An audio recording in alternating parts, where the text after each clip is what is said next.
Louvado seja nosso Senhor Jesus Cristo e para sempre seja louvado. Nossa Mãe Maria Santíssima. Sejam bem-vindos e bem-vindas todas que chegaram agora, depois do acolhimento. Sintam-se acolhidos, acolhidas também. Hoje nós não vamos pegar a passagem da liturgia diária de hoje, tá? Eu trouxe uma outra passagem para vocês, que está aí, eu coloquei aí nos comentários, fixado. João, capítulo 12, versículos do 23 ao 26. E você pode pegar essa passagem comigo agora. Abram suas Bíblias, João, capítulo 12, versículos do 23 ao 26. Nos diz assim: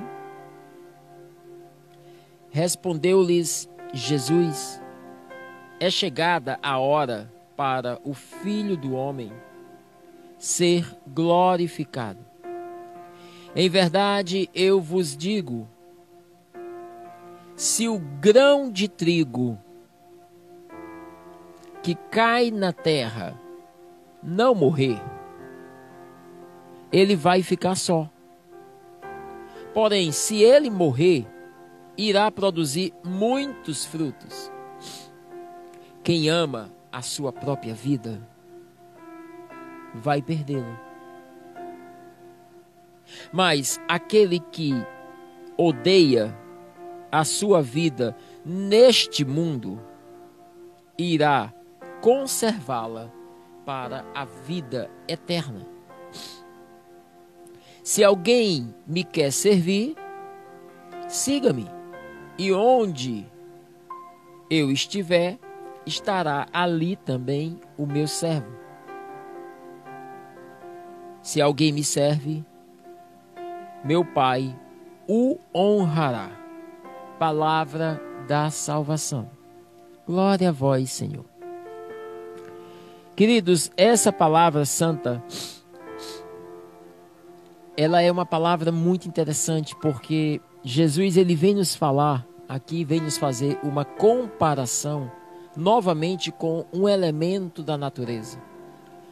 Vocês observam que Jesus adorava fazer comparações, parábolas, contar uma história. Quando Jesus ia pregar, ia dar um ensinamento, ou mesmo um conselho a alguém, ele adorava pegar, por exemplo, elementos da agricultura, a semente, a árvore, frutos, colheita, grão de trigo, grão de mostarda, né, os ventos, enfim.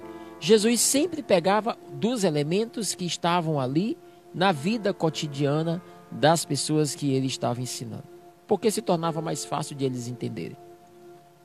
Talvez se Jesus hoje convivesse conosco, nos dias de hoje, né, na modernidade que nós nos encontramos, com certeza Jesus estaria falando aí, né, de smartphone, de computadores, de pendrives, de tantas outras coisas que fazem parte do nosso dia a dia, da televisão e tal.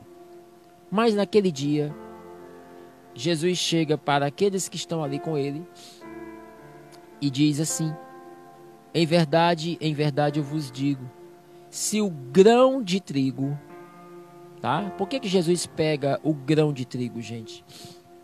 Porque o trigo é considerado um dos elementos, ou um dos grãos, né, mais nobres, tá, de todos os grãos da agricultura. Nós temos milhares de grãos aí: arroz, feijão, milho, soja, milhares de grãos. Mas se você observar, quase tudo que nós comemos na nossa alimentação, assim, quando a gente fala, lógico, tirando as carnes, né, mas há muitos alimentos que nós nos alimentamos que provêm do trigo. Desde o macarrão, ao bolo, ao pão, né? Quantas coisas fazem parte do nosso cardápio alimentar que provém desse tipo de alimento, que provém deste grão que é o trigo. Ora, se hoje nós temos tudo isso que vem do trigo, naquela época, o trigo era quase que o alimento básico né, do cardápio alimentar daquele povo. O que aquele povo comia?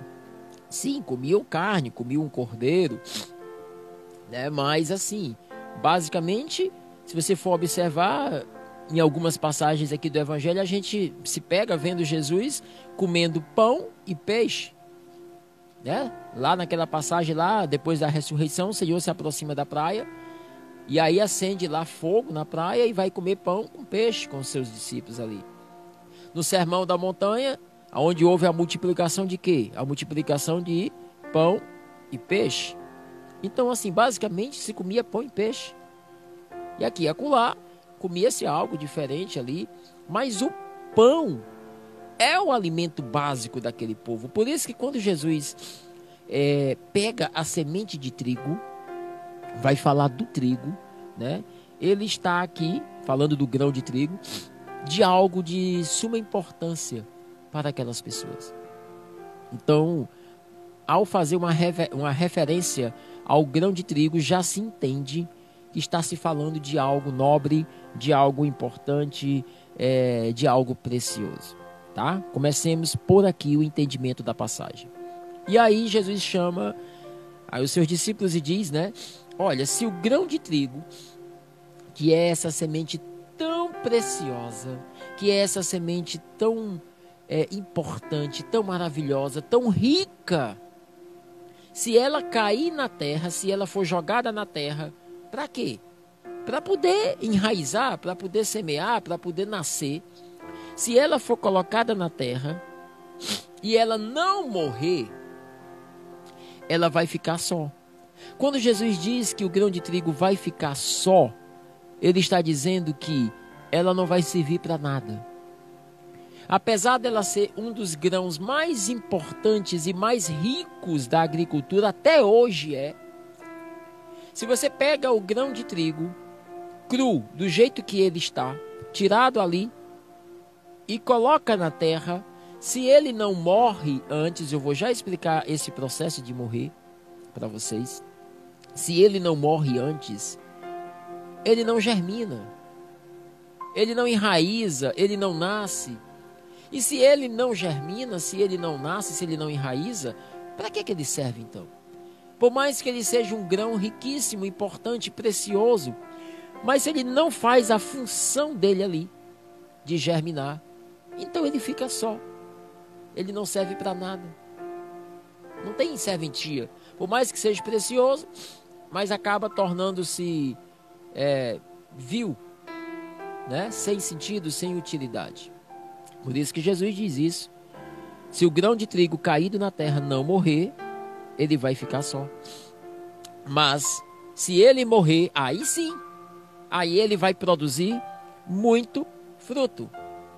E aí, queridos, tentando explicar para vocês um pouco sobre esse processo da morte do grão, nós entendemos o seguinte: o grão, ele é um elemento, né?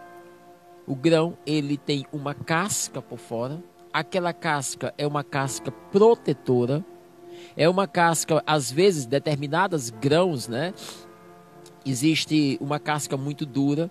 Por exemplo, eu tive a oportunidade de ver de perto o açaí, né? E é um grãozinho muito duro, tá certo? Tem uma casca muito dura. Assim como tem outras sementes por aí na natureza que tem uma casca muito dura. O grão de trigo também tem a sua casca que reveste. E por que é que as sementes têm essa casca que reveste? Para proteger o que está dentro dela, né? Que nós chamamos de germe. Aquilo que está dentro da semente é a essência. A casca serve para quê? Para nada, apenas para proteção. Mas não é a casca que enraiza, não é a casca que vai germinar. O que vai germinar é o núcleo, é aquilo que está lá dentro. E se essa casca, ela não apodrece, ela não deixa de ser dura e passa a ser flexível, então assim, fazer com que a casca morra, com que a casca apodreça, é dar permissão para aquilo que está dentro dela, o germe, possa passar pela casca e aí adentrar na terra, né? Então, quando você coloca uma semente na terra, o processo de morte da semente é o processo de morte da casca da semente, não daquilo que está dentro dela. A semente precisa morrer. A casca que envolve o germe precisa morrer. Aquela dureza precisa ser quebrada. Muitas vezes é a água, muitas vezes é a umidade da terra que faz com que essa casca vá se encharcando, vá amolecendo, vá morrendo e vá dando permissão para que o seu interior possa então externalizar e enraizar naquela terra que ela se encontra. Se essa casca não morre, se ela permanece ali dura, por mais que o que está lá dentro seja de alto grau de preciosidade, mas ela não consegue sair lá de dentro. Permanece preso, não enraiza, não germina e não acontece nada. Pode ser a semente mais cara do mundo, mais preciosa do mundo. Se o seu invólucro, se aquilo que lhe envolve, aquilo que protege, que guarda o germe que está lá dentro, não morre. Não importa o nível de preciosidade daquela semente, ela não vai servir para nada se ela não nascer. Então é sobre isso que Jesus está falando aqui. Nós precisamos morrer. Nós precisamos morrer para que aquilo que está dentro de nós possa nascer. E é muito interessante quando Jesus fala isso, porque ele vem aqui no versículo 25 exatamente explicar isso. Aí a gente vai entender agora, vai ficar bem claro para nós. No versículo 25, Jesus fala assim: quem ama a sua vida vai perdê-la. Agora, aquele que odeia a sua vida neste mundo, e aí ele deixa bem claro, não é o fato de eu odiar a minha vida, eu odeio a minha vida. Eu não quero mais nem viver, eu odeio a minha vida, eu odeio tudo que acontece. Não, não é disso que Jesus está falando. Não é odiar a minha vida, quem eu sou, como é que a minha vida está, os problemas, as dificuldades da minha vida. Não se trata disso, querido. Jesus deixa muito claro aqui, aquele que não odeia a sua vida, e aí ele coloca, neste mundo. Ele está se referindo a uma vida espiritual. Jesus está falando o seguinte: aquele que não odeia uma vida mergulhada no mundo, eu odeio, eu renuncio a viver mergulhado no mundo, nos prazeres do mundo, naquilo que o mundo me oferece, nas propostas de pecado que o mundo oferece. Aquele que não odeia viver mergulhado no pecado, no prazer, na proposta mundana, esse daí, se você não odeia viver assim, você é esta semente preciosa de Deus, sim. Porque você traz dentro de você, na sua alma, no seu coração, o céu. Você traz dentro de você a graça da salvação. Você traz dentro de você o germen de Deus em você. Você traz dentro de você, querido, a essência de Deus. Sabe quando a gente diz assim que nós somos imagem e semelhança de Deus? É bem verdade isso. Nós não somos iguais a Deus, porque jamais poderíamos ser iguais à criatura, ser igual ao Criador. Mas quis Deus nos fazer parecidos com Ele, né? Aonde é que nós somos parecidos, semelhantes a Deus? Na forma de amar. Veja que nós somos os únicos da espécie criados por Deus, tá? Que somos capazes de amar. Claro, com exceção dos anjos. Estou falando aqui das espécies terrenas. Nenhum ser vivo na face da terra tem a capacidade de amar. Só nós humanos. A capacidade de raciocinar, de inteligência. Somente os seres humanos, somente os filhos de Deus, seres humanos, têm a capacidade de raciocinar. Nós vamos vendo que nós temos coisas em nós completamente diferentes das demais espécies vivas desse planeta. Somente os seres humanos são assim. Porque nós fomos feitos à imagem e semelhança de Deus. E é nisso que nós nos parecemos com Deus. Capacidade de perdoar, de ter compaixão, de amar. A capacidade de ter raciocínio, de ter inteligência. A capacidade de sonhar. Tudo isso são elementos que nos fazem semelhantes, parecidos com o nosso Criador. E essa semelhança, eu posso dizer para vocês que é um pedaço de Deus que Ele colocou dentro de nós.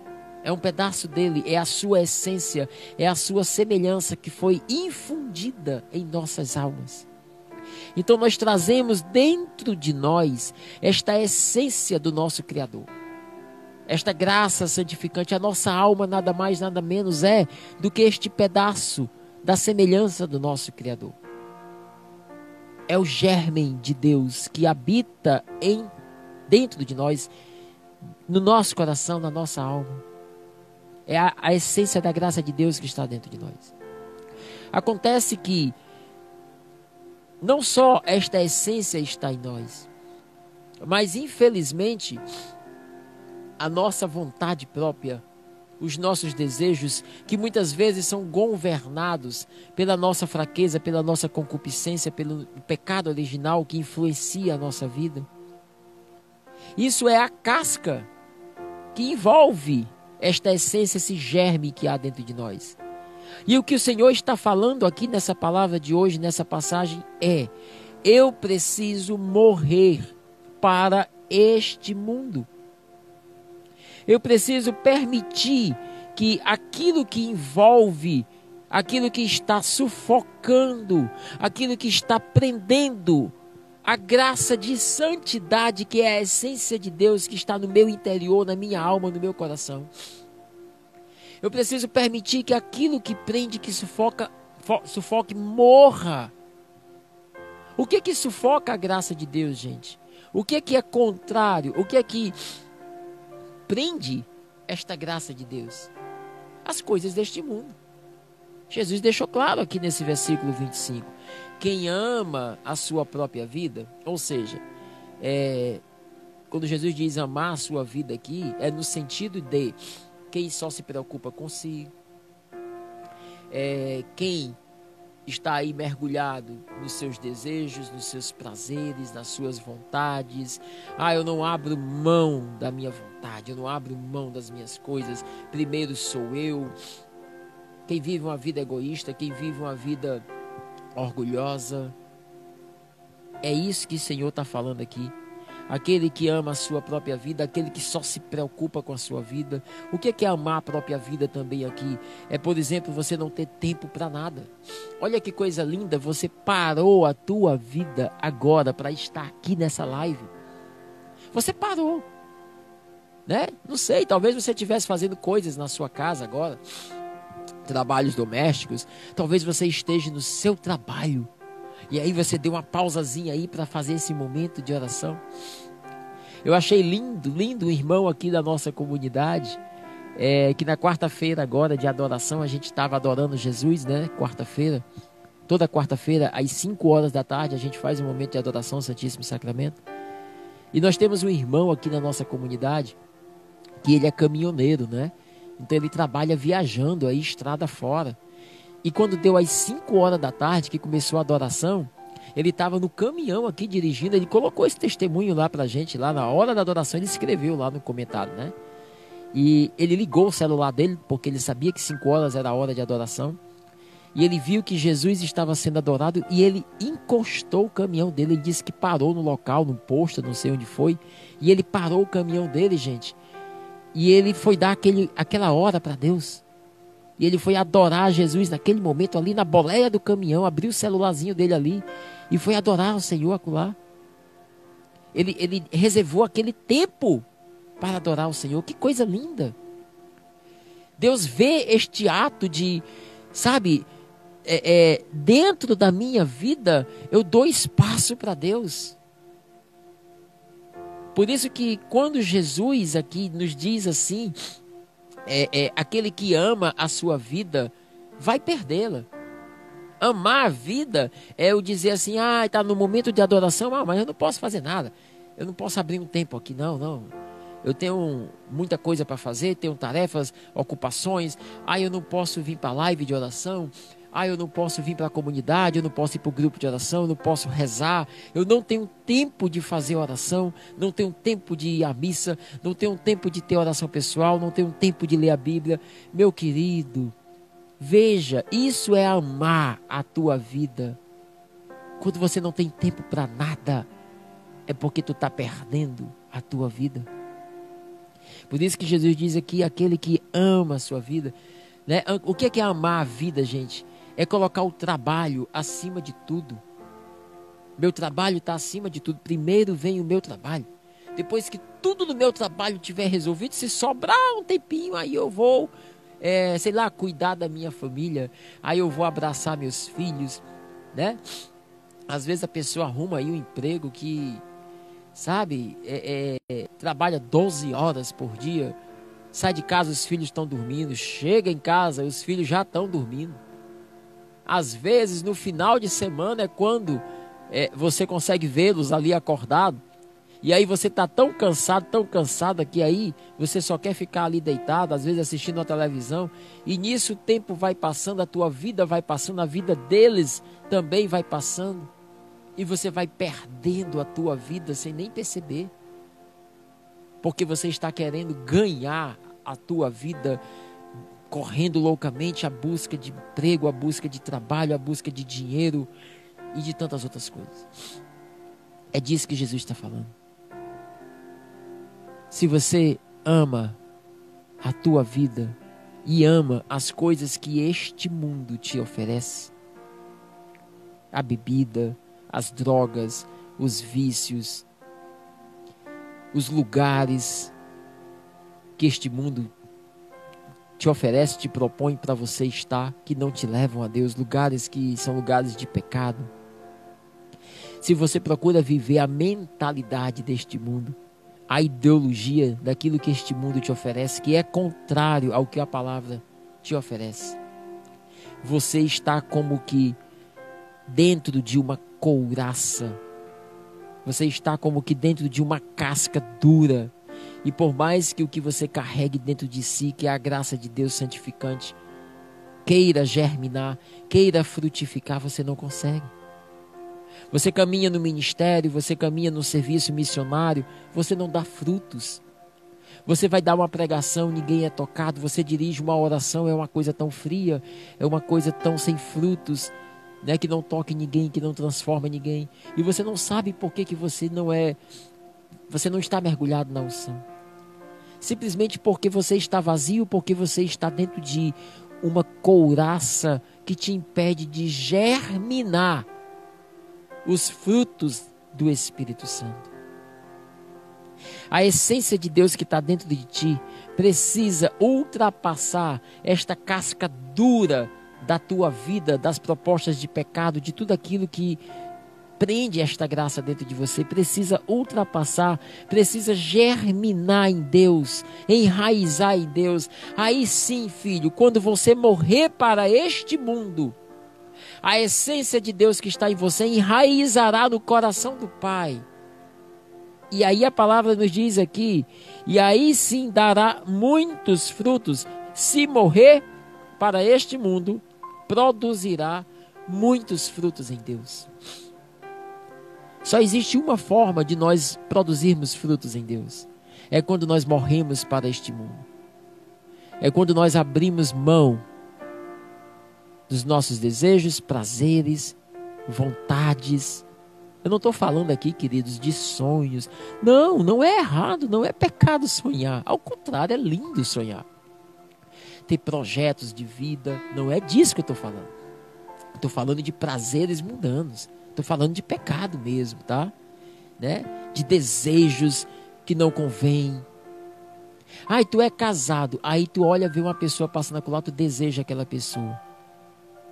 Né? Ou você tem determinados tipos de prazeres, como eu estava falando nesse instante aqui, a bebida, por exemplo.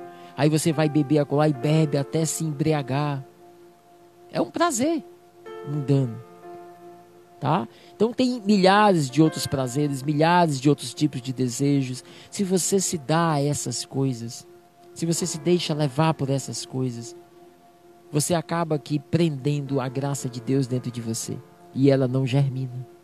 E ela não frutifica. E a tua vida não se torna abençoada e feliz como ela deveria se tornar. Você nasceu para o céu. Você não nasceu para esta terra, para este mundo. Você é filho, filha do céu. Você é destinado à vida eterna, não a essa vida neste mundo. O Senhor termina aqui dizendo assim: aquele que odeia a sua vida neste mundo, aquele que renuncia a este mundo, aquele que renuncia ao pecado e à vida mundana, ele diz, irá conservar a sua vida para a vida eterna. Eu costumo dizer assim, para a gente fechar essa meditação, eu costumo dizer que é o preço que se tem que se pagar. E aí, olha para mim, preste atenção. Quanto você está disposto a pagar para ganhar a vida eterna? Hoje, sinceramente, seja sincero agora no seu coração. O quanto você está disposto a pagar para ganhar o céu? Para entrar no céu, para ganhar a vida eterna, para alcançar a salvação. Quanto? Você sabe qual é o preço? Acabamos de falar aqui, né?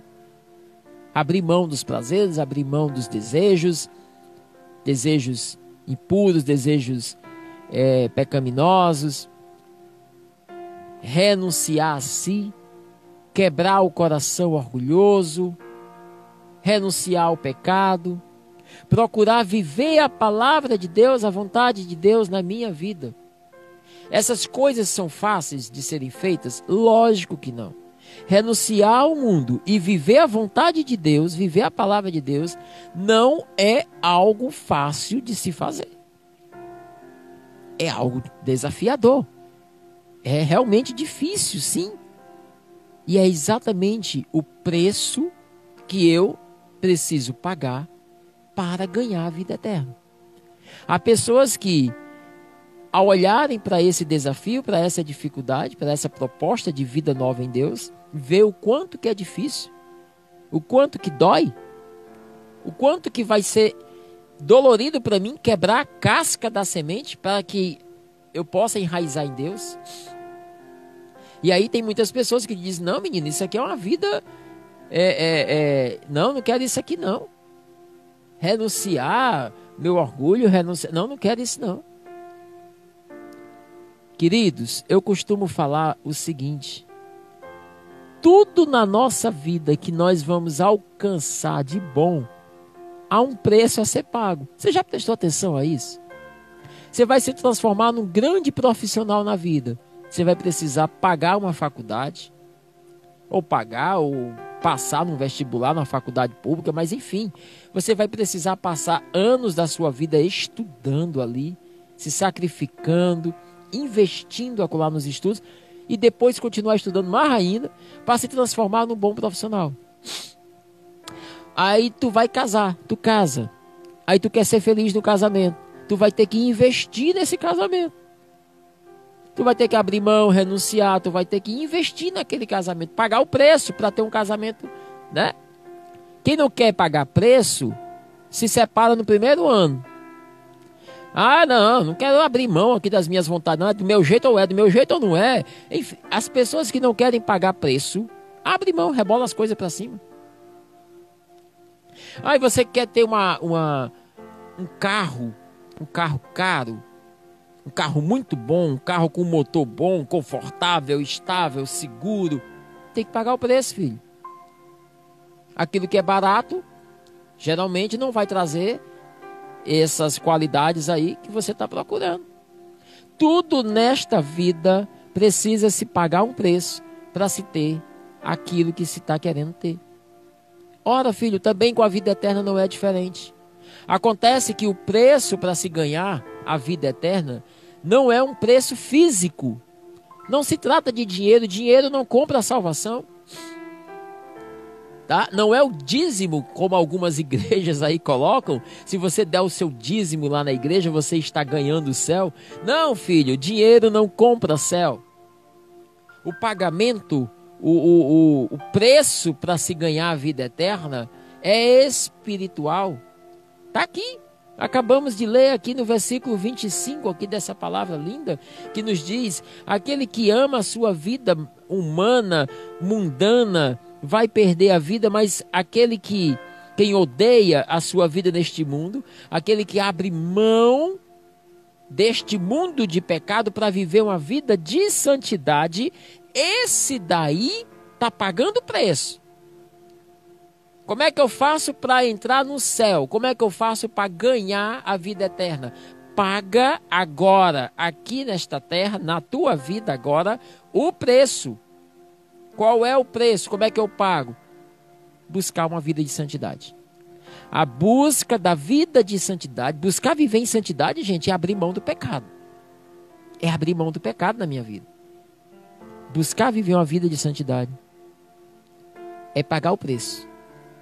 Dói, é desafiador, é difícil, me quebra a minha casca dura, mas é o preço que eu pago, para depois, lá na frente, receber a minha recompensa eterna. Tu compra um carro aqui, 10 anos depois não presta mais para nada, acabou-se. Qualquer coisa que tu comprar nessa terra ou fizer, se acaba. Mas o céu é eterno.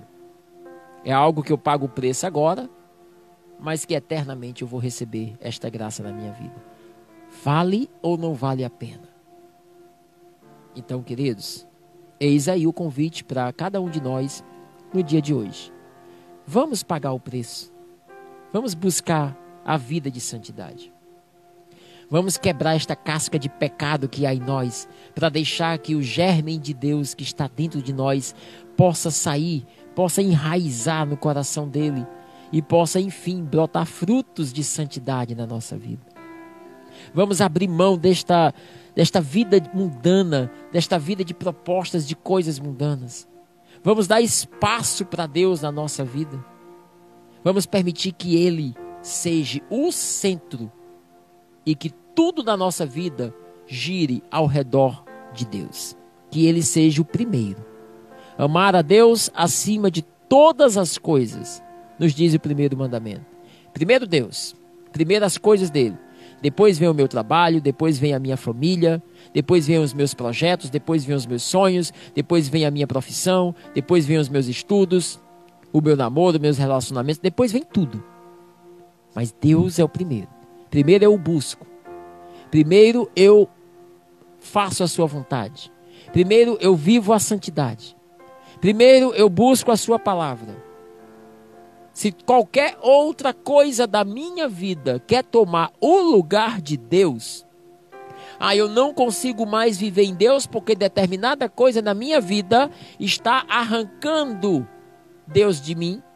Eu preciso pegar esta coisa que está tentando tomar o lugar de Deus e arrancar, como diz aquela outra palavra lá. Arrancar o olho fora, arrancar a mão fora.